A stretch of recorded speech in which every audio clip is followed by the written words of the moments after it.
Bienvenidos a este recorrido por uno de los secretos más oscuros de la época colonial mexicana.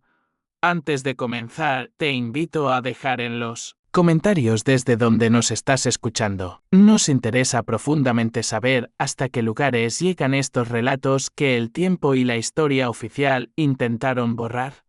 La madrugada del 19 de marzo de 1786 cayó como plomo fundido sobre la Hacienda de San Jerónimo, en las tierras cálidas de Veracruz, donde el aire olía a caña de azúcar quemada mezclado con tierra roja. Estaba a punto de nacer un secreto que dividiría una familia durante décadas dentro de la casa principal construida con piedra de cantería y techos de teja. El olor era diferente, sangre fresca, sudor de agonía y algo más denso, miedo. La señora María Josefa de Montemayor y Cervantes gritaba en el cuarto principal. Tenía 26 años. Su cabello castaño oscuro, normalmente recogido en un elaborado peinado de la época, ahora estaba pegado a su frente, empapada en sudor. Sus ojos color miel, esos que toda la región de Veracruz admiraba, ahora reflejaban algo que no era dolor físico, era pánico. Las cortinas de damasco color vino temblaban con cada contracción. 5 velas de cera de abeja proyectaban sombras danzantes sobre las paredes encaladas decoradas con santos coloniales. El piso de hiduela de cedro crujía bajo los pasos nerviosos de doña Socorro Velázquez, la partera más respetada desde Xalapa hasta el puerto. Era una mujer de 62 años, manos nudosas pero expertas. Había traído al mundo a más de 300 niños en 40 años de oficio. Esa noche su rostro moreno, arrugado bajo la luz mortecina, revelaba que algo no iba según lo esperado. Empuje. Señora Doña Mar. Y a Josefa ordenó con voz firme pero cansada. El primer bebé llegó llorando fuerte, luego el segundo con el mismo llanto vigoroso que resonó en toda la casa. Cuando llegó el tercero, el silencio cortó la noche como un machete afilado. El bebé no lloraba, pero estaba vivo. Respiraba con suavidad. Sus ojitos cerrados temblaban bajo la luz dorada de las velas. Doña Socorro lo envolvió en un paño de algodón blanco. Su acercó a la señora María Josefa para mostrárselo y en ese preciso instante todo cambió. El bebé tenía la piel más oscura que sus hermanos, mucho más oscura. Los rasgos inequívocamente africanos se marcaban en su rostro diminuto. María Josefa abrió sus ojos color miel, miró al recién nacido. Su rostro se contrajo en una mueca que no era de dolor maternal. Era asco, era horror, era rechazo absoluto. «Saque eso de aquí», susurró entre dientes.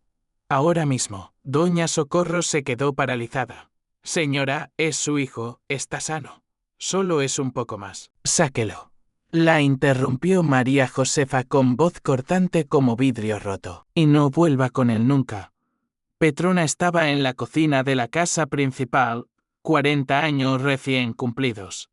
Piel negra abache marcada por cicatrices de azotes antiguos en la espalda, manos callosas de lavar ropa en las piedras del arroyo durante 25 años. Nacida en algún lugar de la costa de Guinea que nunca volvería a ver. Ida en barco negrero a Veracruz cuando tenía apenas 8 años. Sus ojos oscuros habían visto demasiado. Habían visto morir a su madre de fiebres en la travesía del océano. Habían visto a su primer esposo ser vendido a un ingenio azucarero de Cuernavaca. Habían visto a 2 de sus hijos morir antes de cumplir 1 año. Solo le quedaba Inés, su hija de 6 años, fruto de una violación del mayordomo anterior y el miedo permanente de que también se la arrebataran. Esa madrugada, mientras removía un caldo de gallina criolla en la olla de barro, escuchó el llamado urgente desde el piso superior. «Petrona, suba. Inmediatamente». Subió las escaleras, de cantera con el corazón acelerado. Cada peldaño era un golpe sordo en la oscuridad. Sus pies descalzos apenas hacían ruido contra la pared fría. Al llegar al pasillo del segundo piso, el olor a sangre se intensificó. Empujó la puerta del cuarto principal. Doña Socorro la esperaba junto a la ventana que daba al patio interior. En sus brazos un envoltorio de paños blancos manchados, de sangre reciente. La partera tenía los ojos húmedos, sus labios temblaban. Llévelo lejos, susurró con voz quebrada, muy lejos. Y nunca regrese con él. Que Dios la perdone, que nos perdone. Todas. Petrona recibió el bulto. Miró el rostro dormido del bebé. Era pequeño, inocente. Sus labios rosados temblaban ligeramente. Las lágrimas le quemaron los ojos. Ella sabía exactamente qué significaba esa orden. El niño tenía la piel más morena que sus hermanos, mucho más morena. Los rasgos africanos eran inconfundibles. El cabello rizado y negro, los labios gruesos, la nariz ancha. En una sociedad colonial obsesionada con la limpieza de sangre y las castas, ese niño era la evidencia de algo que la familia Montemayor, a acentuadas podría admitir. El señor don Francisco Javier de Montemayor y Aguirre, hacendado principal de la región, no debía sospechar nunca. La honra de la familia dependía de ello. El apellido Montemayor, una de las familias fundadoras de la Nueva España, descendientes directos de conquistadores, no podía mancharse con la evidencia de que su sangre se había mezclado. La hacienda de San Jerónimo do Eremia bajo la luna llena de marzo. Petrona cruzó el patio de las trojes donde se almacenaba la caña. Sus pies descalzos se hundían en la tierra rojiza, todavía húmeda por las lluvias tempranas. El viento caliente del golfo cortaba su vestido de manta burda. Miró hacia atrás. La casa principal estaba iluminada por las velas. Sus muros gruesos de piedra parecían una fortaleza. Luego miró hacia las barracas de los esclavos, 20 jacales de adobe con techos de palma, donde dormían hacinados los trabajadores africanos y sus descendientes. Su propia hija Inés dormía allí, en el rincón más alejado, sobre un petate de palma. Perdóneme, Dios mío, susurró Petrona apretando al bebé contra su pecho. El niño se removió ligeramente. Emitió un sonido suave. Todavía no lloraba, como si supiera que su vida dependía del silencio. A lo lejos se escuchaban los grillos, el croar de las ranas en el arroyo, el aullido lejano de un coyote. Petrona sabía que, si regresaba con ese niño, la azotarían hasta morir. El mayordomo de la hacienda, don Blas Ramírez, era conocido por su crueldad. Hace 3 años había mandado azotar a muerte a una esclava llamada Juana, porque supuestamente había robado un anillo. El anillo apareció después en el cuarto de la señora. Nadie se disculpó. Nadie fue castigado. Juana fue enterrada sin nombre en una fosa común detrás de los cañaverales. Si obedecía la orden, si dejaba morir a ese niño, cargaría ese peso en el alma hasta su último día. Caminó durante más de 2 horas. Siguió el arroyo que marcaba el límite de la hacienda. Sus pies sangraban, las espinas de los haches se clavaban en su piel, pero no se detuvo. Finalmente llegó a un lugar que conocía bien, una milpa abandonada cerca del lindero con las tierras comunales del pueblo de San Andrés. Allí, escondido entre los matorrales de ahual y árboles de guamuchil, había un jacal abandonado. Había pertenecido a un trachiquero que murió de viruela negra. Hacía 5 años, nadie se había atrevido a vivir allí desde entonces. Las paredes de adobe estaban medio derruidas. El techo de zacate tenía agujeros por donde entraba la luz de la luna. El suelo de tierra batida estaba húmedo y olía a humedad y abandono. Petrona se arrodilló, colocó al bebé sobre una manta vieja que había traído escondida bajo su rebozo. Era una manta de la Nabú. RDA áspera, pero era todo lo que tenía. Miró el rostro tranquilo del recién nacido, los labios rosados, los ojitos cerrados que temblaban en sueños, las manitas perfectas que se abrían y cerraban como busca. ¿Enedeo algo? ¿Merecías más, hijo mío? Lloró, usó esa palabra que sabía no era verdad. No era su hijo, era el hijo de la señora María, Josefa. Pero en ese momento, llorando en un jacal abandonado, a kilómetros de cualquier alma viviente, algo dentro de ella se rompió y algo más comenzó a formarse. Una decisión, una promesa, un acto de rebelión silenciosa que cambiaría todo. Petron, a regreso a la casa principal antes del amanecer, entró por la puerta de la cocina cuando las primeras luces del alba comenzaban a teñir el cielo de naranja. Sus manos temblaban, su rostro estaba mojado por lágrimas, secas y sudor. Su vestido estaba manchado de tierra y sangre. Escuchó el tropel de caballos en el patio principal. Su sangre se heló. El señor don Francisco Javier de Montemayor había llegado antes de lo esperado. Venía de la Ciudad de México. Había viajado durante 4 días para estar presente en el nacimiento de sus hijos. Pero el parto se adelantó. Petrona escuchó su voz grave y gritando órdenes en el patio. Desencilleenlos. Denles agua y cebada y alguien avísele a la señora que ya llegué. Luego pasos pesados en la galería, el sonido de las espuelas de plata contra las baldosas de barro. ¿Dónde está mi esposa? ¿Nacieron ya los niños? Gritaba con voz ebria de ansiedad y felicidad. Petrona se escondió detrás de la puerta de la despensa. Su corazón latía tan fuerte que pensó que todos podrían escucharlo. Todo dependía de los próximos minutos. El señor don Francisco subió las escaleras a tropezones. Sus botas de cuero repujado golpeaban fuerte la piedra. Era un hombre alto de 1,85 centímetros, hombros anchos, bigotes tupidos color castaño con algunas canas prematuras, mirada dura de quien está acostumbrado a mandar y ser obedecido. 42 años recién cumplidos. Vestía un traje de paño oscuro de la mejor calidad, traído de España, chaleco de seda bordado, corbatín blanco sucio, de polvo del camino, una cadena de y oro grueso cruzaba su pecho, de ella colgaba un reloj de bolsillo que había pertenecido a su abuelo. En el pasillo se cruzó con doña Socorro.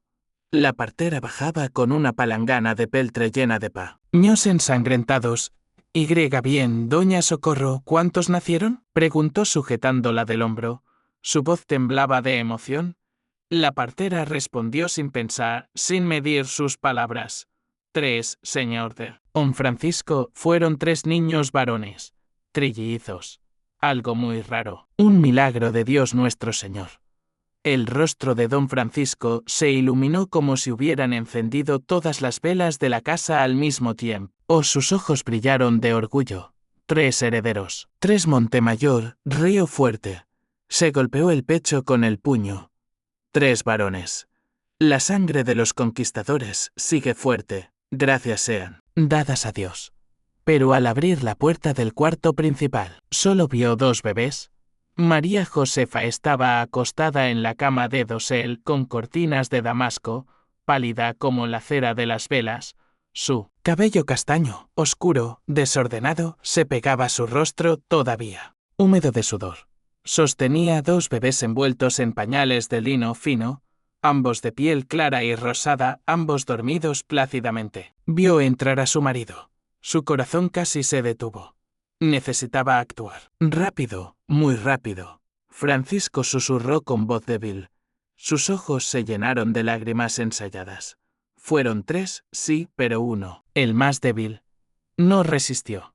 Nació sin respirar bien, morado. Doña Socorro intentó todo, le sopló en la boca, le golpeó la espalda, pero Dios nuestro Señor lo quiso de vuelta. Su voz se quebró convincente. Sollozó, escondió el rostro entre los 2 bebés que sostenía. El señor don Francisco se detuvo. La sonrisa desapareció de su rostro como si se la hubieran arrancado. Se acercó despacio. Sus espuelas tintinearon con cada paso. Miró a sus 2 hijos, luego a su esposa. Murió. Repitió. Su voz era más baja ahora, casi un susurro. María Josefa asintió. Las lágrimas corrían por su rostro. Ahora eran de verdad, pero no de dolor por el hijo perdido. Era miedo. Miedo a ser descubierta. Doña Socorro ya mandó llevarse el cuerpecito. Mintió. Dijo que era mejor enterrarlo pronto. Así no os trae más dolor. Así es la costumbre cuando nacen muertos. Don Francisco permaneció en silencio. Pasó la mano por sus bigotes tupidos. Sus ojos se fijaron en los 2 bebés vivos. La noticia lo afectó, pero era un hombre de su tiempo. acostumbrado a la muerte, había visto morir a 3 de sus propios hermanos antes de cumplir 10 años. Dios da, Dios quita, murmuró. Hizo la señal de la cruz con devoción. Se inclinó sobre los bebés. Entonces que sea. Estos 2 serán fuertes. Estos 2 serán los herederos de la hacienda de San Jerónimo. Les pondremos Francisco como yo y Jerónimo como él, patrón de la hacienda.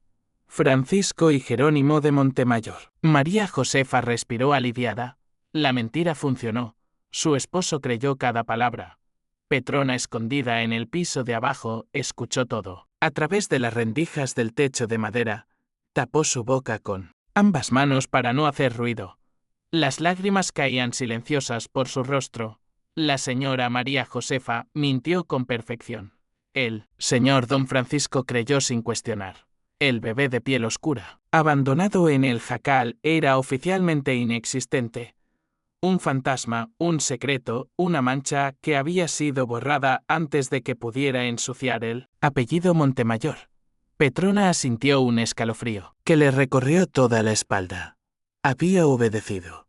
Sí, pero era cómplice de un crimen. El peso de esa complicidad era una cadena invisible, más pesada que las de hierro que algunos esclavos todavía llevaban en los tobillos. Los días siguientes fueron de aparente normalidad en la hacienda de San Jerónimo. María Josefa se recuperaba lentamente en su habitación, rodeada de esclavas que le traían caldo de pollo con epazote, agua de Jamaica endulzada con piloncillo, paños húmedos para la fiebre. Los mellizos Francisco y Jerónimo eran amamantados por una nodriza llamada Rosa, una esclava mulata de 23 años. Ella había perdido a su propio hijo apenas 2 semanas antes. Nació muerto, estrangulado por el cordón umbilical. Aroa alimentaba a los hijos de la señora con la leche que era para él suyo. El señor don Francisco paseaba por la hacienda con el pecho hinchado de orgullo, supervisaba el corte de caña en los campos, gritaba órdenes a los capataces. Bebía aguardiente de caña hasta altas horas de la madrugada con otros hacendados que venían a felicitarlo. Brindaban por los herederos Montemayor, por la continuidad de la familia, por el futuro glorioso de la Nueva España. No sabía que su sangre corría también en un tercer niño, condenado a muerte segura en un jacal abandonado, kilómetros de la casa principal. Petrona trabajaba día y noche como siempre. Lavaba la ropa en el arroyo, cocinaba para toda la servidumbre, servía el chocolate caliente a la señora por las mañanas, planchaba con planchas de hierro calentadas al fuego, barría los corredores de la casa principal, pero su mente estaba en otra parte, estaba en el jacal abandonado con el bebé que dejó envuelto en una manta vieja. Rezaba todas las noches de rodillas en el piso de tierra de la barraca. Pedía perdón a Dios. Perdón por haber abandonado a un inocente. Perdón por no haber tenido el valor de decir que no. Su hija Inés notó el cambio en su madre. 6 años tenía la niña, pero era lista, demasiado lista para su edad. Veía los ojos rojos de Petrona, el silencio pesado que la rodeaba, los suspiros profundos que escapaban de su pecho, las manos que temblaban cuando trenzaba su cabello. ¿Qué tienes, madre?, preguntaba con su voz aguda de niña. Petrona solo movía la cabeza. Nada, hija. Es el cansancio, el trabajo. Pero no era cansancio, era culpa. El vacío crecía cada día. El secreto quemaba por dentro como brasa viva. Sabía que, en algún momento se revelaría. Los secretos siempre lo hacen, especialmente los que están escritos con sangre. 3 días después del parto, Petrona no aguantó más, esperó hasta pasada la medianoche, cuando todos en la hacienda dormían. Los señores en la casa principal, los esclavos en las barracas, los capataces en sus habitaciones junto a las trojes. Se levantó con cuidado de su petate. Inés dormía a su lado. Respiraba suave, ajena al tormento de su madre. Petrona tomó su rebozo de lana. Escondió debajo algunos restos de toties, un pedazo de queso seco, medio jarro de atole frío. Salió descalza de la barraca. La noche, y estaba oscura, sin luna. Solo las estrellas iluminaban el camino. Corrió por el mismo camino que había tomado 3 noches antes. Sus pies conocían cada piedra, cada raíz salida, cada hueco, y, en el sendero, su corazón latía, desbocado. Esperaba encontrar al bebé muerto de hambre, de frío, de las alimañas que abundaban en esas tierras abandonadas. Al llegar al jacal, escuchó algo que le detuvo el corazón, un llanto débil, como el maullido de un gatito. Pero era un llanto. Empujó la puerta de madera carcomida. La luz de las estrellas entraba por los agujeros del techo. El bebé vivía. Vi envuelto en la misma manta. Temblaba, su carita estaba arrugada de hambre, pero estaba vivo. Petrona cayó de rodillas sobre la tierra húmeda. Lloró. Lloró como nunca había llorado, ni siquiera cuando le quitaron a su primer hijo. Milagro, susurró. Tomó al niño en brazos, sintió el calor de su piel, el latido rápido de su corazón diminuto. En ese momento tomó una decisión que cambiaría todo.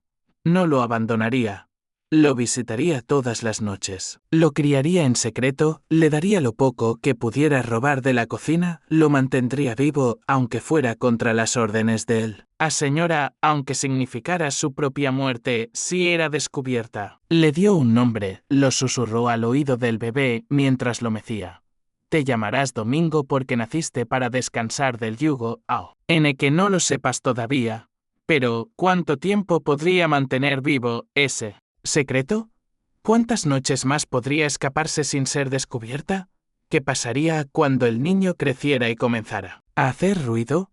Cuando ya no fuera suficiente con Totiesi Atole robado. Si quieres conocer lo que sucedió con Domingo, el niño que nació para ser borrado, no olvides suscribirte al canal y activar la campanita, porque lo que estás a punto de escuchar revelará cómo un secreto familiar se convirtió en una verdad que nadie pudo seguir ocultando.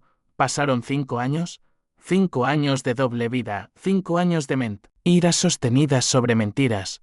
5 años de un niño creciendo en las sombras mientras sus hermanos crecían en la luz.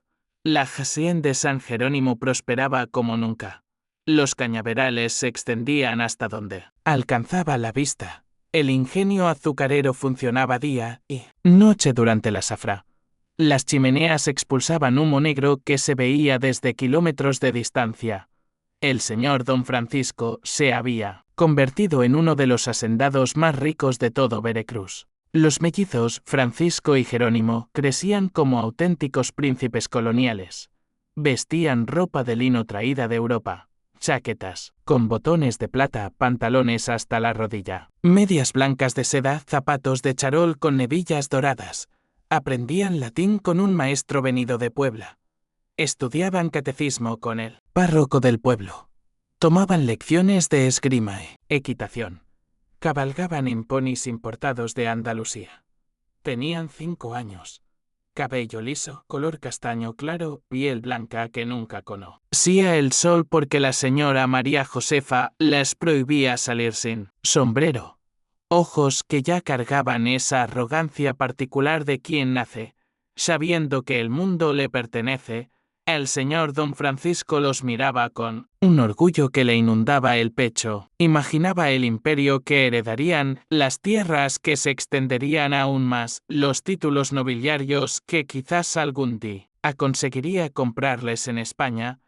No sabía nada de un tercer hijo que crecía en las sombras, alimentado por el amor robado de una esclava. Domingo tenía 5 años, también vivía escondido en el mismo jacal donde ha sido abandonado. Era moreno, la piel oscura que heredó de algún antepasado africano que nunca conocería. Cabello rizado y negro que crecía sin control. Ojos brillantes, inteligentes, curiosos. Petrona lo visitaba todas las noches sin falta. Llevaba lo poco que podía robar de la cocina sin levantar sospechas. Loties duras, frijoles fríos, a veces un huevo, rara vez un pedazo de carne. Le remendaba la ropa con retazos robados. Le contaba historias.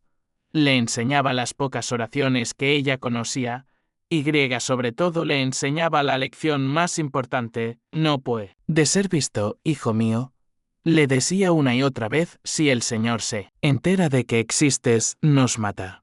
A ti, a mí, quizás también a Inés. Debes quedarte aquí escondido, en silencio como un fantasma. Domingo obedecía.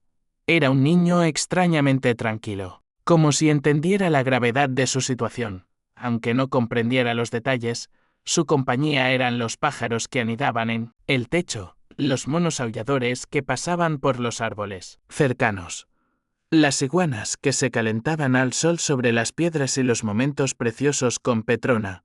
No sabía que tenía hermanos. No sabía a quién era su padre. No sabía por qué debía esconderse. Solo sabía que Petrona, a quien llamaba madre, aunque algo en su corazón le decía que esa palabra no era del todo cierta, le traía comida y amor, y eso era suficiente.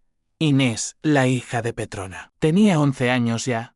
Había crecido con las sospechas enterradas en el pecho. Desde hacía años notaba las desapariciones nocturnas de su madre, la comida que faltaba, los retazos de tela que desaparecían, el cansancio profundo en los ojos de Petrona cada mañana. Era una niña lista, trabajaba en la huerta de la hacienda, regaba las plantas de chili, cuidaba las matas de jitomate, cosechaba los quelites y los quintoniles. Una noche de mayo, cuando la luna estaba en cuarto menguante, Inés tomó una decisión. O a que su madre se levantara del petate.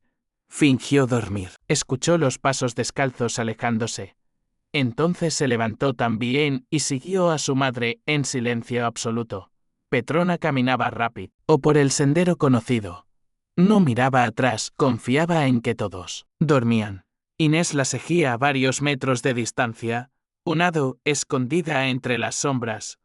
El corazón le latía fuerte, no sabía qué encontraría, pero necesitaba saber. Llegaron al jacal abandonado. Petrona entró. Inés esperó unos segundos, luego se acercó despacio, se asomó por una rendija entre las tablas de la pared. Lo que vio le cortó la respiración. Su madre estaba arrodillada. Acunaba a un niño de piel oscura, de su misma edad aproximadamente. Petrona le cantaba una canción de cuna con voz suave. Duérmete, mi niño, duérmete, mi amor. Duérmete, pedazo de mí. Corazón. Inés sintió que el pecho se le oprimía. ¿Quién era ese niño? ¿Por qué lo escondía su madre? ¿Por qué nunca le había hablado de él? Regresó corriendo a la barraca, se acostó en su petate, pero no pudo dormir. La duda carcomía su alma como la polilla carcome la madera. Durante días observó a su madre con nuevos ojos. Vio el cansancio, las manos que escondían pan dentro del rebozo, los suspiros profundos cuando creía que nadie la veía. Una noche, mientras su madre remendaba un vestido a la luz de una vela de cebo, Inés reunió todo su valor. ¿Quién es el niño de la milpa? ¿Madre? La pregunta cayó como una piedra en agua quieta. Petrona se paralizó. La aguja quedó suspendida en el aire. Sus ojos se abrían. Eran enormes. ¿Qué niño, Inés? ¿Qué historia es esa? Tartamudeó. Inés ya no era una niña pequeña. 11 años en una hacienda esclavista la habían hecho crecer rápido, demasiado rápido. Egui, madre. Vi al niño. ¿Quién es? Es mi hermano. Petrona dejó caer el vestido que remendaba. Se cubrió el rostro con ambas manos. Y por primera vez en 5 años contó el secreto en voz alta. Contó todo. Sobre el parto de la señora María Josefa, sobre los trellizos, sobre el bebé de piel oscura, sobre la orden de hacerlo desaparecer, sobre su decisión de salvarlo, sobre las visitas nocturnas durante 5 años. Inés escuchó en silencio. Sus ojos se fueron llenando de lágrimas. ¿Entonces, es hijo del señor don Francisco? Preguntó con voz temblorosa. Petrona asintió lentamente. Es hermano de ese niños, Francisco y Jerónimo. Es un Montemayor, aunque nadie debe saberlo nunca. Inés procesó la información. Su mente de 11 años intentaba comprender la enormidad de lo que acababa de descubrir. Y lo descubren, ¿qué pasa? Susurró. Petrona sujetó las manos de su hija con fuerza. Sus ojos estaban rojos. Lo matan a él, Inés. Me matan a mí, quizás a ti también, el señor D. Don Francisco no perdona y la señora María Josefa menos. Ese niño es la prueba viviente de su vergüenza. El miedo colgó en el aire como niebla espesa. Inés prometió guardar el secreto. Juró por la Virgen de Guadalupe, por todos los santos, por el alma de su abuela que murió en el barco negrero. Pero la revelación la cambió.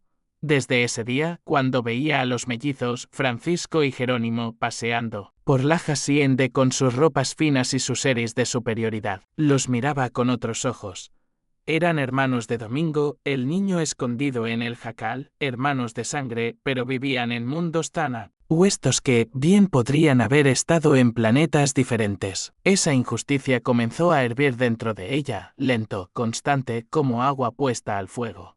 Los años pasaron lentos, pesados, como arrastrando cadenas invisibles. Domingo crecía fuerte a pesar de todo, aprendía a sobrevivir con lo mínimo. Cazaba lagartijas con trampas que él mismo fabricaba. Pescaba en el arroyo con un anzuelo hecho de espinas. Conocía cada planta comestible, cada raíz que podía masticar. Cada fruto silvestre que no era venenoso. Petrona lo visitaba religiosamente todas las noches. Llueva o truene, con fiebre o sin ella. Pero el miedo aumentaba. El niño crecía, ya no era un bebé silencioso. Hacía preguntas. Quería saber cosas, quería entender por qué estaba allí. ¿Por qué no puedo ir a la casa grande, Madre Petrona?, preguntaba señalando hacia donde se veían las luces de la hacienda. Allá no es lugar para ti, hijo, respondía ella. Tu lugar es aquí, seguro, escondi. ¿Pero por qué?, insistía el niño. La respuesta nunca bastaba, porque las verdades a medias nunca satisfacen y las mentiras piadosas duelen más que las crueles. Todo se desmoronó en una tarde de agosto. Era el año de 1791. Domingo tenía 5 años recién cumplidos. Los mellizos, Francisco y Jerónimo. También esa tarde, los dos niños lograron escapar de su institutriz, una mujer española llamada Doña Gertrudis, que los enseñaba a leer y escribir. Doña Gertrudis se había quedado dormida en su silla. El calor de agosto era insoportable. Los niños vieron su oportunidad. Se escaparon era la puerta trasera. Corrieron hacia las caballerizas, montaron sus ponis y cabalgaron hacia la selva baja que rodeaba la hacienda. Reían, gritaban de emoción, buscaban aventura, llevaban rifles de juguete de madera tallada, sombreros de paja. Se sentían conquistadores, exploradores, héroes de las historias que les contaban antes de dormir. «Vamos a cazar un jaguar», gritaba Francisco riendo. «Un cocodrilo», respondía Jerónimo. Se adentraron más de lo que debían. Siguieron un sendero apenas visible. Los ponis conocían el camino.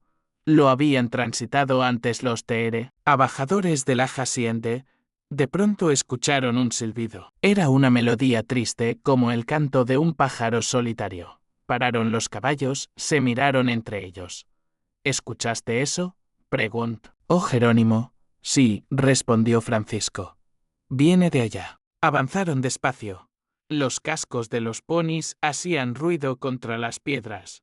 Entonces lo vieron, un jacal medio de ruido, y sentado frente a él, sobre una piedra grande había un niño. Era de su misma edad, aproximadamente.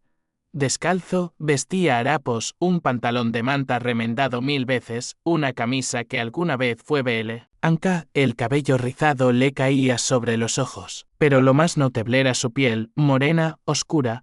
El niño levantó los ojos al escuchar los caballos.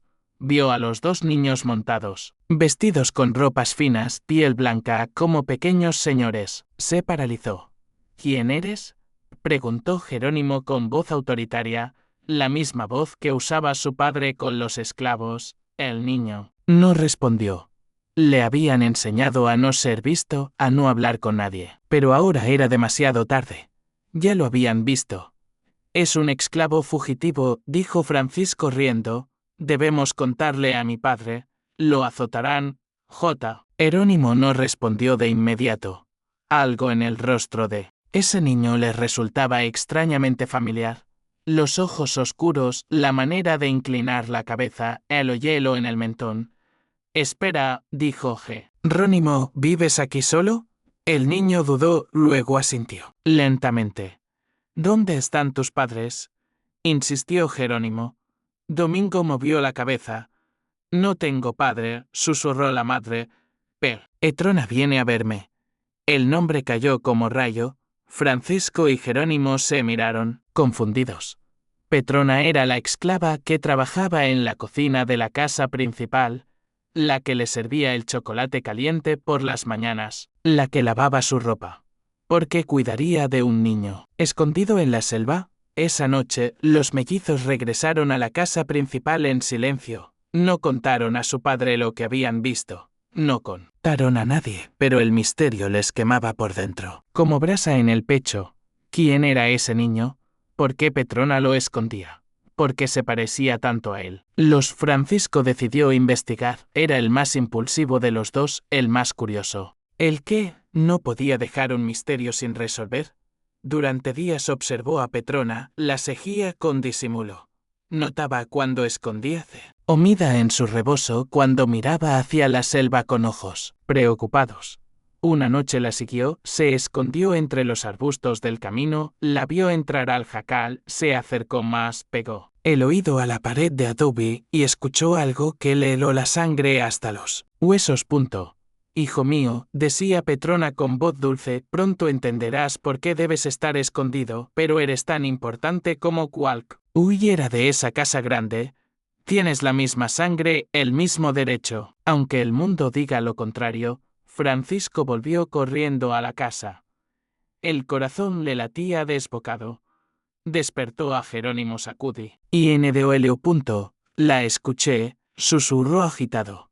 Lo llamó hijo. Dijo que es importante como nosotros, que tiene la misma sangre. Jerónimo se sentó en la cama, los ojos muy abiertos. Eso no tiene sentido, murmuró. ¿Por qué diría eso una esclava? Se quedaron despiertos el resto de la noche intentando armar el rompecabezas, conectar las piezas dispersas. El niño tenía su misma edad, 5 años exactos. Petrona trabajaba en la casa grande cuando nacieron. Estaba presente en el parto. La historia del hermano muerto, ese tercer bebé que supuestamente no sobrevivió. De pronto, una duda terrible comenzó a formarse, una sospecha, una semilla oscura que una vez plantada no pararía de crecer. Si ese niño no era un extraño, y si era su hermano, el que les dijeron que había muerto. La sospecha de los mellizos creció día a día, como enredadera, venenosa. Observaban cada movimiento de Petrona, cada mirada de su madre, María Josefa, cada suspiro de su padre, don Francisco. Regresaron al jacal varias veces, observaban a Domingo desde lejos. Lo veían jugar solo, hablar con los pájaros, dibujar en la tierra con un palo, y cada vez que lo veían, la certeza crecía. Había algo en él, los mismos ojos almendrados que tenía su padre, la misma manera de fruncir el ceño cuando se concentraba, el mismo hoyuelo en el mentón que tenía el abuelo Montemayor en el retrato del salón. La verdad los asfixiaba como manos invisibles apretando sus gargantas. Una tarde de diciembre, cuando el cielo estaba gris y amenazaba lluvia, Francisco tomó una decisión. Vamos a preguntarle a la madre, dijo con los puños cerrados. Quiero oírlo de su boca. Necesito saber la verdad, aunque duela. Jerónimo estuvo de acuerdo. La verdad siempre es mejor que la duda, aunque la verdad sea un cuchillo. Encontraron a su madre, María Josefa, en la galería de la casa. Bordaba un pañuelo con hilos de seda de colores. Tomaba té de manzanilla en una taza de porcelana de China. A sus 31 años estaba más delgada. El cabello comenzaba a encanecer en las sienes. Los ojos tenían ojeras profundas, como si llevara años sin dormir bien. Levantó la vista. Al ver a sus hijos acercarse, algo en sus rostros la alarmó. Sintió un escalofrío que le recorrió la espalda. Madre, comenzó Francisco. Su voz era firme a pesar de tener solo 5 años. Usted nos mintió sobre el hermano que murió. María Josefa dejó caer la taza. El ruido de la porcelana, haciéndose añicos contra las baldosas, resonó en todo el corredor. El té caliente se derramó sobre su vestido de seda azul, pero ella no se movió. Se quedó pálida. Los labios temblaban. ¿Qué historia es esa? Tartamudeó. Jerónimo se acercó más, los ojos llenos de lágrimas. Lo sabemos. Madre. Lo vimos. Hay un niño escondido en la selva. Petrona lo cuida. Tiene nuestra edad, se parece a nosotros. Es nuestro hermano, ¿verdad? El silencio que siguió fue ensordecedor, como si todo el ruido del mundo se hubiera apagado de repente. La verdad se hizo pedazos como la taza de porcelana en el suelo. María Josefa rompió a llorar. Su cuerpo entero se sacudió con solos violentos. Se cubrió el rostro con ambas manos. No pudo hablar durante varios minutos. Los mellizos se quedaron paralizados. Nunca habían visto a su madre así, deshecha, rota, humana. Finalmente levantó el rostro, los ojos rojos, el maquillaje corrido por las lágrimas. Sí, susurró con voz rota. Sí, es vuestro hermano. Nació con ustedes, los tres juntos, trillizos, pero él era diferente. Piel más oscura, rasgos africanos. Tuve miedo, tanto miedo. Miedo de vuestro padre. Miedo de lo que diría la gente, miedo de que descubrieran. Se detuvo. No terminó la frase, pero los niños entendieron. Ordené a Petrona que lo hiciera desaparecer. Continuó con voz apenas audible. Pensé que moriría solo en el frío, sin ayuda. No sabía que Petrona lo salvaría, que lo criaría en secreto todos estos años. Las palabras salieron como una confesión, como si llevara 5 años esperando el momento de decir la verdad. ¿Usted mandó matar a nuestro hermano?, preguntó Francisco. La voz temblaba. María Josefa movió la cabeza no directamente. Yo solo ordené que lo sacaran, que desapareciera. Creí que sería rápido, que no sufriría. Jerónimo miró a su madre. En sus ojos de 5 años había una decepción que normalmente solo tienen los adultos. ¿Cómo pudo hacer eso?, susurró. Es nuestro hermano, es su hijo. María Josefa no tuvo respuesta, solo lágrimas. Francisco salió corriendo del corredor, gritó, pateó piedras, golpeó el tronco de un árbol hasta que le sangraron los nudillos. Jerónimo se quedó un momento más mirando a su madre. La decepción se había convertido en algo más oscuro, asco. Luego también se fue. María Josefa quedó sola, arrodillada en el corredor, rodeada de pedazos de taza rota, de té derramado, de una verdad que había explotado como bomba. Había perdido al hijo que era. Rechazó y acababa de perder el respeto de los hijos que crió. Pero eso era solo el comienzo, porque la verdad, una vez libre, no vuelve nunca a la jaula. Pero, ¿qué pasaría cuando el señor don Francisco se enterara? ¿Qué haría el hacendado más poderoso de Veracruz al descubrir que tenía un tercer hijo vivo? Un hijo de Masila, piel oscura, que había sido condenado a muerte por su propia madre, cumpliría la sentencia que nunca se ejecutó, o la sangre pesaría más que el prejuicio. Si quieres descubrir cómo reaccionó don Francisco de Montemayor al enterarse de la existencia de Domingo, el hijo que nació para ser borrado, no olvides suscribirte al canal y activar la campanita, porque lo que viene a continuación revelará si el apellido Montemayor estaba dispuesto a proteger su honra o a reconocer su sangre. Esa misma noche, Francisco hizo lo impensable, lo que cambiaría todo para siempre. Contó todo a su padre. Entró en el despacho del señor don Francisco Javier de Montemayor. El hombre fumaba un puro de tabaco de Veracruz. Revisaba los libros de contabilidad de la hacienda, las cifras de la última zafra, los precios del azúcar en el mercado de la Ciudad de México. Padre, dijo Francisco con voz firme, usted tiene otro hijo. No murió, está vivo, escondido en la selva. La madre mandó a Petrona que lo hiciera desaparecer porque nació con la piel más oscura que nosotros. Don Francisco levantó los ojos lentamente. El puro se detuvo a medio camino de sus labios. No dijo nada, solo miró a su hijo. Esperó. Francisco repitió todo, hada detalle. El jacal abandonado, el niño de 5 años. Petrona visitando cada noche. La confesión de su madre. Don Francisco se levantó despacio. La silla de cuero crujió, sus ojos se inyectaron de una furia que su hijo nunca había visto. Repite, ordenó con voz peligrosamente baja. Francisco repitió, las manos le temblaban. Ahora se dio cuenta de lo que había desatado. Don Francisco volcó la mesa del despacho. Los libros de contabilidad volaron por el aire. Las plumas y el tintero se estrellaron contra el suelo. Los papeles se dispersaron como hojas en tormenta. Petrona rugió. La voz resonó por toda la hacienda. Se escuchó hasta en las barracas de los esclavos, hasta en los cañaverales. La venganza comenzó.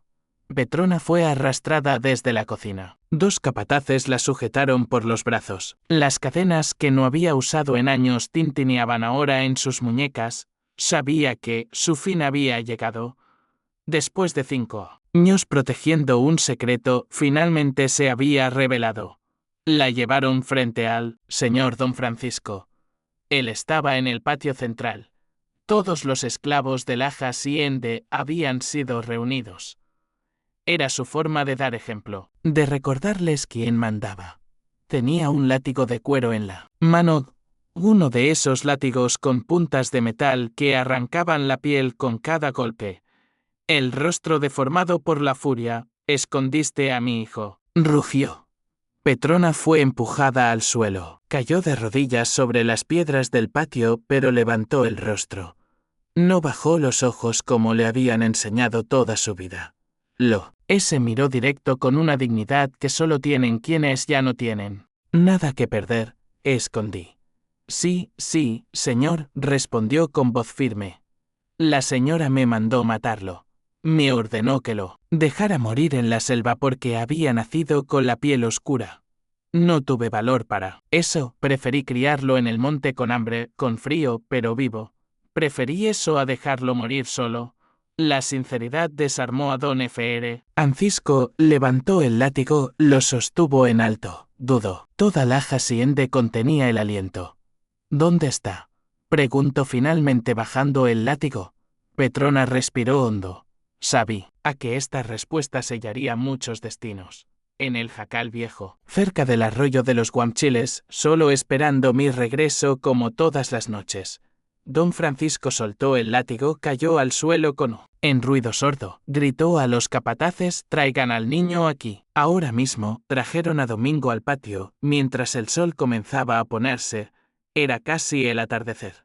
El cielo estaba pintado de naranja y rojo, como si el mismo cielo supiera que algo importante estaba por suceder. El niño venía descalzo, sucio, con sus harapos remendados, los ojos asustados, rodeado de hombres grandes que lo empujaban. En todo el mundo miraba, los esclavos desde las barracas, los capataces desde sus puestos, la señora María Josefa desde la galería de la casa principal, los mellizos desde una ventana del segundo piso. Cuando Domingo vio a Petrona arrodillada, con las muñecas encadenadas, el rostro lleno de lágrimas, intentó correr hacia ella. Madre Petrona gritó con su voz de niño. Los capataces lo sujetaron, lo mantuvieron quieto. Don Francisco se acercó lentamente. Cada paso resonaba en el silencio del patio.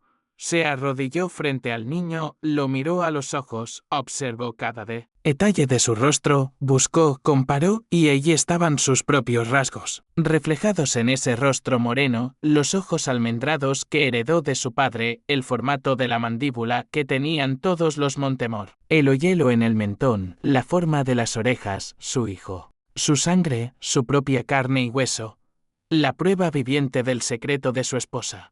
La evidencia de que el apellido Montemor no era tan puro como presumían. Se giró lentamente, miró hacia la galería, donde estaba María Josefa. Ella lloraba aferrada a las columnas de piedra para no caerse. Algo se rompió dentro de don Francisco. No era solo furia, era decepción, traición y quizás algo parecido al dolor. Volvió a mirar al niño, luego a todos los presentes. Este niño es un Montemayor, declaró con voz que resonó en todo el patio. El silencio se hizo aún más profundo, como si todos hubieran dejado de respirar al mismo tiempo. Tiene mi sangre, continuó. La sangre no se esconde, no importa el color de la piel, es mi hijo. Miró a Petrona que seguía arrodillada. Salvaste a mi hijo cuando mi propia esposa quiso matarlo. Por eso estás libre. Te doy la libertad a ti y a tu hija. Inés también. Petrona no lo creyó. Pensó que estaba soñando o delirando, lloró. Los capataces le quitaron las cadenas. Inés corrió desde las barracas, abrazó a su madre. Ambas lloraron de alivio, de incredulidad, de gratitud mezclada en dolor. Pero la historia no terminaba allí, no podía terminar. Allí, don Francisco tomó a Domingo de la mano. El niño temblaba, no entendía qué estaba pasando. Lo llevó al frente de la casa principal, a las escaleras de piedra que subían a la galería. Este niño vivirá aquí, declaró mirando a todos. En la casa principal tendrá el apellido Montemayor. Estudiará como sus hermanos. Cómela bien, vestirá bien, crecerá como mi hijo, porque es lo que es. María Josefa bajó las escaleras tambaleándose, el rostro blanco como la cal. Francisco susurró. ¿Qué estás haciendo? La gente hablará. Dirán que la interrumpió con voz de trueno. Que hablen, Josefa. Dirán la verdad, que intentaste matar a nuestro hijo por el color de su piel.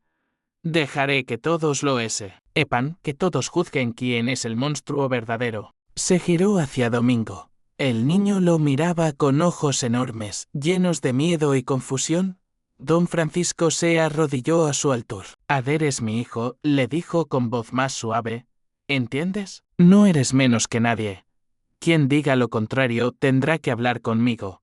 Domingo miró a Petrona. Buscaba respuestas en los únicos ojos que le habían mostrado amor. Ella sintió lentamente. Sonrió entre lágrimas. Ve, hijo mío, susurró. Vive la vida que siempre fue tuya, la vida que intentaron robarte desde tu primera. Liento Domingo dar el primer paso, luego otro.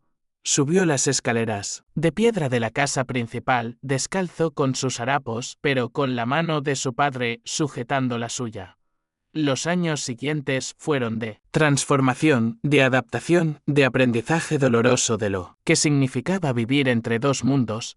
Domingo fue aceptado oficialmente como Domingo de Montemayor y Cervantes.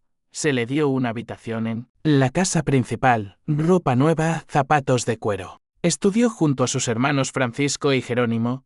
Aprendió a leer y escribir, a sumar y restar, a hablar latín, a tocar el piano. O de cola que estaba en el salón principal, pero nunca olvidó de dónde venía. Nunca olvidó los primeros 5 años de su vida. El jacal abandonado, el hambre, el miedo. Cuando comía en la mesa del comedor con vajilla de plata, recordaba las toties duras que Petrona le llevaba. Cuando dormía en una cama con sábanas de lino, recordaba el petate en el suelo de tierra.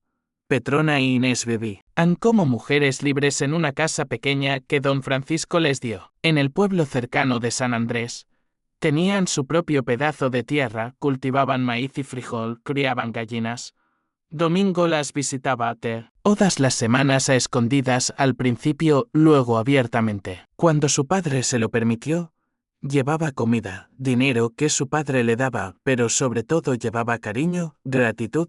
Creció dividido. Casa grande, heredero, hijo de un hacendado poderoso. Pero también esclavo liberado, niño que conoció el hambre, el abandono, el rechazo por el color de su piel. Esa división lo hizo diferente. Lo hizo más compasivo que sus hermanos, más consciente del sufrimiento ajeno. A los 20 años, cuando don Francisco dividió sus tierras entre los 3 hijos, Domingo tomó una decisión que escandalizó a toda la región.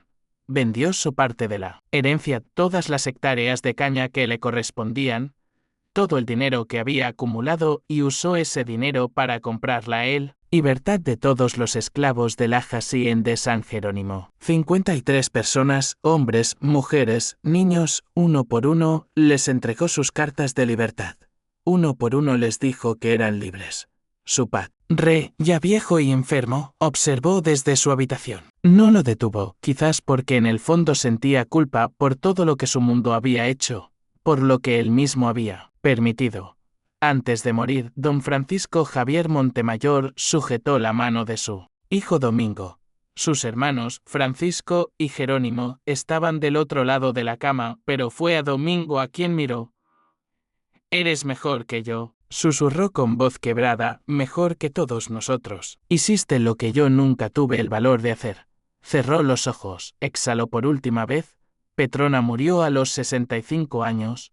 1811. Rodeada por Domingo, Inés y los nietos que nunca pensó que tendría. En el velorio, Domingo sujetó la mano de la mujer que lo salvó, la mujer que lo amó cuando su propia madre lo rechazó. Le dijo al oído, aunque ella no podía escucharlo. «Gracias, madre. Gracias por dejarme vivir. Gracias por enseñarme que el amor es más fuerte que el miedo, que la compasión es más poderosa que el prejuicio». Domingo vivió hasta los 68 años. 1849 dedicó su vida a ayudar a ex-esclavos. Fundó escuelas. Compró tierras que distribuyó entre familias que no tenían nada. Luchó contra la esclavitud en los últimos años en que existió en México. Llevaba siempre la marca de dos mundos, pero eligió ser puente no muro. El niño que nació para ser borrado, el niño condenado por el color de su piel, se convirtió en luz, una luz que iluminó el camino para muchos. Otros cuantos domingos fueron silenciados, cuántos niños fueron juzgados y condenados antes de respirar, cuántos secretos familiares como este permanecen enterrados en haciendas abandonadas, en archivos polvorientos, en memorias que nadie se atreve a contar. Si quieres conocer cuántas historias más como la de Domingo permanecen ocultas en la época colonial mexicana, cuántas madres como Petrona eligieron el amor sobre la obediencia, no olvides suscribirte al canal y activar la campanita, porque esta historia nos enseña que los secretos más oscuros de las familias poderosas siempre encuentran la manera de salir a la luz. Esta historia nos recuerda una verdad que duele. El precio del prejuicio se paga con vidas inocentes, con futuros robados, con almas marcadas para siempre. Domingo nació condenado por algo que no eligió. El color de su piel, la tonalidad de su carne, los rasgos heredados de antepasados africanos que fueron arrancados de su tierra y traídos en cadenas a través del océano. En la Nueva España del siglo XVII existía un sistema de castas tan complejo como cruel. 16 categorías diferentes según la mezcla de sangres. Español con indígena daba mestizo, español con negra daba mulato, mestizo con española daba castizo, y así sucesivamente. Cada mezcla tenía un nombre, un lugar en la jerarquía social, derechos limitados o inexistentes. Las pinturas de castas que se hacían en esa época muestran familias ordenadas por color de piel como si los seres humanos fueran especímenes, objetos de estudio, no personas con sueños, miedos, amor. La obsesión con la limpieza de sangre llegaba a extremos absurdos. Las familias aristocráticas guardaban árboles genealógicos que se remontaban a los conquistadores, certificados de pureza de sangre que debían presentarse para ocupar ciertos cargos, para entrar a ciertas instituciones religiosas, para casarse con alguien de cierta clase. Y cuando un niño nacía con rasgos que revelaban la mezcla, cuando la sangre africana o indígena se hacía evidente, las familias poderosas tenían varias opciones, todas crueles. Algunos bebés eran entregados a nodrizas lejanas, criados en pueblos apartados, negados oficialmente. Otros eran llevados a orfanatos, abandonados en las puertas de iglesias, dejados a su suerte. Los menos afortunados, como casi le sucede a Domingo, simplemente eran abandonados para morir. La historia de Domingo no es única, es solo una entre miles que nunca fueron contadas. En los archivos parroquiales de Veracruz, de Oaxaca, de todo el territorio que era la Nueva España, hay registros de niños que nacieron y murieron el mismo día sin explicación, sin detalles, solo un nombre y dos fechas idénticas. ¿Cuántos de esos niños murieron realmente de causas naturales? ¿Cuántos fueron víctimas de un sistema que valoraba más el apellido que la vida? Lo que conmueve de esta historia no es solo la injusticia, es la redención. Don Francisco Javier de Montemayor era un hombre de su tiempo, un esclavista, un hacendado que había construido su fortuna sobre el trabajo forzado de personas que consideraba inferiores. No era un héroe, no era un abolicionista, no era un hombre adelantado a su época. Pero cuando se enfrentó a la verdad, cuando tuvo que elegir entre el honor de su apellido y la vida de su hijo, eligió la sangre. Reconoció al hijo rechazado, lo hizo público, desafió las convenciones sociales, aceptó el escándalo, no lo hizo por bondad, probablemente lo hizo por orgullo, porque un Montemayor era un monte mayor sin importar el color de su piel, porque su sangre era valiosa incluso en un cuerpo moreno. Pero independientemente de sus motivaciones, su decisión salvó una vida, cambió un destino. María Josefa de Montemor y Cervantes vivió el resto de su vida marcada por la culpa. Según los registros parroquiales, murió en 185 a los 50 años. Los últimos años los pasó recluida en sus habitaciones. Apenas salía, apenas hablaba. Sus propios hijos, Francisco y Jerónimo, mantuvieron con ella una relación distante, fría, educada, pero sin amor. Había perdido algo que nunca pudo recuperar: el respeto, la confianza. En su testamento, que se conserva en el archivo notarial de Exaljó, una nota dirigida a Domingo decía: hijo que rechacé, hijo que intenté borrar. No espero tu perdón porque no lo merezco. Solo quiero que sepas que cada día de estos últimos años he vivido con el peso de lo que hice, que el remordimiento me ha consumido más que cualquier enfermedad. Fuiste más fuerte que yo, más noble, más digno del apellido Montemayor que cualquiera de nosotros. Domingo nunca habló públicamente sobre esa carta, pero la guardó hasta su muerte. Petrona nos enseña algo fundamental. El amor verdadero desafía órdenes, enfrenta la muerte, elige la vida cuando todos eligen el silencio. No era la madre biológica de Domingo, no compartía su sangre, pero fue madre donde importa en el acto diario de cuidar, de proteger, de amar sin condiciones. Durante 5 años arriesgó su vida todas las noches porque si la hubieran descubierto, la habrían matado sin juicio, sin piedad. Desobedecer una orden directa de los amos, especialmente una orden relacionada con ocultar un secreto familiar, era motivo suficiente para el castigo más severo. Pero cada noche elegía volver, llevar comida, llevar amor, llevar esperanza a un niño que el mundo había decidido que no merecía existir. Su hija también pagó el precio de ese secreto. 11 años viendo a su madre desaparecer cada noche. 11 años con el miedo constante de ser descubiertas. 11 años guardando un secreto que podía matarlas a ambas. Cuando finalmente obtuvo la libertad, Inés tenía 16 años. Según los registros del pueblo de San Andrés, se casó a los 18 con un hombre libre llamado Miguel Barc. Tuvieron 6 hijos. Uno de ellos se llamó Domingo, en honor al niño que su madre salvó. La línea de descendientes de Inés se puede rastrear hasta principios del siglo XX. Muchos de ellos fueron maestros rurales, personas comprometidas con la educación de los más pobres, como si el legado de Petrona, esa compasión que desafió un sistema injusto, se hubiera transmitido de generación en generación. Domingo, porque así era como debemos llamarlo, transformó su dolor en propósito. Pudo haber guardado rencor. Pudo haberse convertido en un hombre amargado, resentido con el Andú que lo rechazó, con la madre que quiso matarlo, con el sistema que lo condenó antes de nacer. En cambio, eligió usar su posición privilegiada para ayudar a otros, liberó a 53 esclavos, pero no solo les dio la libertad legal, les dio tierras. Les dio herramientas, les dio educación, fundó la primera escuela para niños de familias exesclavas en toda la región de Veracruz. 19. La escuela funcionaba en un edificio que él mismo mandó construir en el pueblo de San Andrés. Pagaba de su bolsillo a los maestros, compraba los libros, los útiles.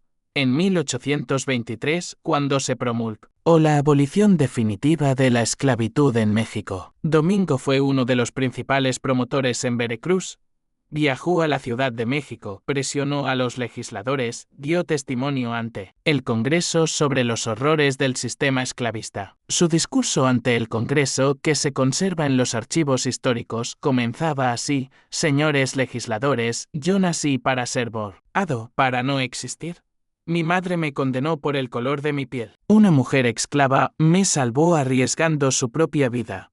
Hoy estoy aquí ante ustedes como prueba viviente de que ningún ser humano merece nacer en cadenas. Ningún niño merece ser juzgado por su sangre. Ninguna persona merece vivir como propiedad de otra. El discurso completo duró casi 2 horas. Muchos de los legisladores presan lloraron. Algunos se levantaron y salieron porque no podían soportar escuchar las verdades que Domingo exponía. La ley de abolición se aprobó por un margen amplio y aunque Domingo no fue el único factor, su testimonio fue decisivo. Vivió para ver a sus hijos crecer. Tuvo 5, 3 varones y 2 mujeres. Todos recibieron educación universitaria, algo extraordinario para la época, especialmente para descendientes de esclavos. Su hija mayor, Josefa, se convirtió en maestra. Su hijo mayor, Francisco, estudió medicina en la Ciudad de México. Regresó a Veracruz para atender gratuitamente y a las comunidades más pobres.